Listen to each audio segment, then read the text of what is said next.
Salut les Mogwai, c'est le Gremlins. Et aujourd'hui on va parler d'une bonne série, Le Bon Place.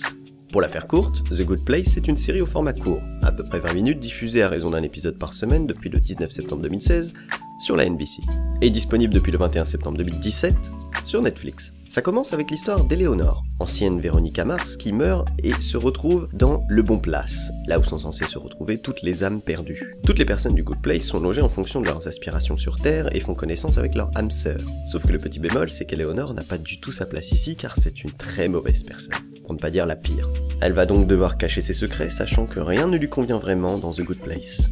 La Eleonore que l'on va suivre va être aidée par Chidi, qui lui avait été assigné comme étant son âme sœur. C'est un ancien prof d'éthique très angoissé, et à ça vont s'ajouter d'autres protagonistes, tels que Tahani, une femme très mondaine, connue sur Terre pour ses actions caricatives, ou encore Jinyu, qui est un moine bouddhiste ayant fait vœu de silence. Et ce serait vous gâcher le plaisir que je vous donner plus d'informations.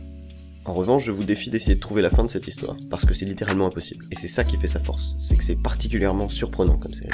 Pour ceux qui se demandent qui sont les génies derrière cette série, ce n'est autre que Michael Schur, qui est en réalité le créateur de The Office, Parks and Recreation, ou encore le co-réalisateur de Brooklyn Nine-Nine. C'est un habitué du format de série de 20 minutes, basé sur des schémas simples, le casting est très bien fait, des personnages très cool et complets, des situations comiques, de l'amitié, de l'amour, tout ce qu'on adore. Au niveau du casting, on retrouve donc également Kristen Bell, comme je l'ai dit précédemment, Jamila Jamil qui joue le rôle de Tahani et qui est en fait une présentatrice radio-TV en Angleterre, Adam Scott, le copain de Leslie dans Parks and Recreation qui nous revient dans un rôle tout à fait différent, et enfin pour citer que les plus connus, Ted Danson, qui fait le rôle de Michael, l'administrateur du Bon Place, mais qui est connu par les fans des experts. Mais alors la vraie question de tout ça, pourquoi regarder cette série? Pourquoi c'est bien? Qu'est-ce qui fait qu'on accroche? Parce que c'est drôle, ouais, sur ta manière de vivre. Cette série est capable de faire appel à des expériences et des éléments de temps réel pour te pousser à te demander comment est-ce que toi tu aurais fait pour gérer la situation ou les divers problèmes qui arrivent. Alors c'est pas ça qui va vous aider à avoir votre bac de philo ou réussir aux études, mais il y a des concepts assez chouettes et bien expliqués.